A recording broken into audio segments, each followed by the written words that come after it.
പണ്ട് മുതലേ ഉള്ള എൻ്റെ ഒരു ശീലമാണ് എനിക്കെന്തെങ്കിലും മനസ്സിന് താങ്ങാൻ പറ്റാത്ത സങ്കടങ്ങൾ വരികയാണെങ്കിൽ എനിക്ക് ഏറ്റവും പ്രിയപ്പെട്ട അമ്പലങ്ങളിലോ പള്ളികളിലോ കൊണ്ടുപോയി ആ ഭാരം ഇറക്കി വെക്കുക എന്നുള്ളത്. അങ്ങനെ എല്ലാ മലയാള മാസവും ഞാൻ പോയി എൻ്റെ സങ്കടങ്ങൾ പറഞ്ഞുകൊണ്ടിരുന്ന ഒരു സ്ഥലമാണ് നമ്മുടെ കാട്ടിൽ മേക്കതിൽ അമ്പലം. മണികെട്ടമ്പലം എന്ന് പറഞ്ഞാൽ എല്ലാവർക്കും അറിയാൻ പറ്റും. ഇപ്പം 2 വർഷമായിട്ട് എല്ലാ മാസമുള്ള പോക്കൊക്കെ അങ്ങ് മുടങ്ങി കിടക്കുകയാണ്.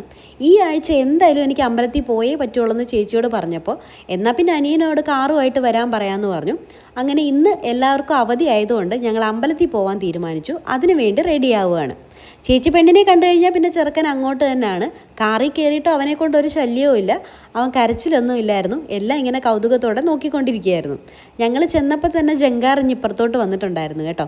ചെറിയ വെയിലുണ്ടായിരുന്നു, എന്നാലും കാറ്റുള്ളത് കൊണ്ട് വലിയ ബുദ്ധിമുട്ടൊന്നും തോന്നിയില്ല. അങ്ങനെ അവിടെ ഇറങ്ങിയിട്ട് ചേച്ചിയുടെയിൽ അവനെ ഏൽപ്പിച്ചിട്ട് ഞങ്ങൾ രണ്ടുപേരും കൂടെ പോയി ആദ്യം തൊഴുതിട്ട് വരാമെന്ന് പറഞ്ഞു. കാരണം ചോറ് കൊടുക്കാത്തത് കൊണ്ട് അവനെ ഇപ്പോൾ അകത്തുകൊണ്ട് കയറാൻ പറ്റത്തില്ല.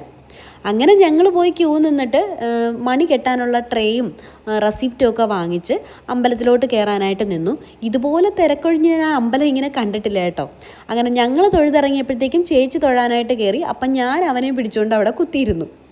മണിയൊക്കെ പൂജിച്ച് കിട്ടിയ ശേഷം ഞാൻ 7 തവണ വലം വെച്ചു. നമ്മുടെ മനസ്സിലെ ആഗ്രഹങ്ങളും സങ്കടങ്ങളും ഒക്കെ പറഞ്ഞ് 7 തവണ വലം വെച്ചിട്ട് വേണം മണി കെട്ടാൻ. അങ്ങനെ ഞാൻ 1ാമത്തെ മണി കെട്ടിയിട്ടുണ്ട്. ഇനി 7 മാസം തുടർച്ചയായിട്ട് മണി വന്ന് കെട്ടണം. അതൊക്കെ കഴിഞ്ഞപ്പോഴത്തേക്കും വെള്ളം കുടിച്ചോളാൻ വയ്യായിരുന്നു. നല്ല വെയിലുണ്ടായിരുന്നല്ലോ. അങ്ങനെ ഞങ്ങളൊരു കടയിൽ കയറി. ഞാൻ പാൽ സർബത്തും അവർ കുലുക്കി സർബത്തും ഒക്കെ കുടിച്ചു. അത് കഴിഞ്ഞപ്പോൾ അമ്പലത്തിൻ്റെ പുറക് സൈഡിൽ കടലാണ്. അടിപൊളിയാണ് കാണാനായിട്ട്. വൈകിട്ടായതുകൊണ്ട് നല്ല ഭംഗിയുണ്ടായിരുന്നു. ഞങ്ങളങ്ങനെ കുറേ നേരം അവിടെ നിന്ന് കാറ്റൊക്കെ കൊണ്ടിട്ട് ഫോട്ടോസും വീഡിയോസും ഒക്കെ എടുത്തു. അത് കഴിഞ്ഞ് തിരിച്ച് വന്നപ്പോഴത്തേനും വിശപ്പിൻ്റെ വിളി വന്നു. അങ്ങനെ നമ്മളെ പോളയത്തോട് മദ്രാസി ബിരിയാണി എന്ന് പറഞ്ഞൊരു ഷോപ്പ് തുടങ്ങിയായിരുന്നു. അവിടെ നിന്ന് ബിരിയാണിയൊക്കെ ഓർഡർ ചെയ്ത് ബിരിയാണി വന്നപ്പോഴത്തേനും അത്രയും നേരം കരയാതിരുന്ന കുഞ്ഞു ആവ കരച്ചിൽ തുടങ്ങി. അങ്ങനെ പിന്നെ വീഡിയോ ഫുഡ് വന്നതൊന്നും എടുക്കാൻ പറ്റിയില്ല. ഞാൻ മോനുമായിട്ട് കുറച്ചു നേരം പുറത്ത് പോയി നിന്നു. അവർ ഫുഡ് കഴിച്ചിട്ട് മോനെ വാങ്ങിച്ചപ്പോഴത്തേനും പിന്നെ ഞാൻ വന്ന് കഴിച്ചു. പെട്ടെന്ന് കഴിച്ചു.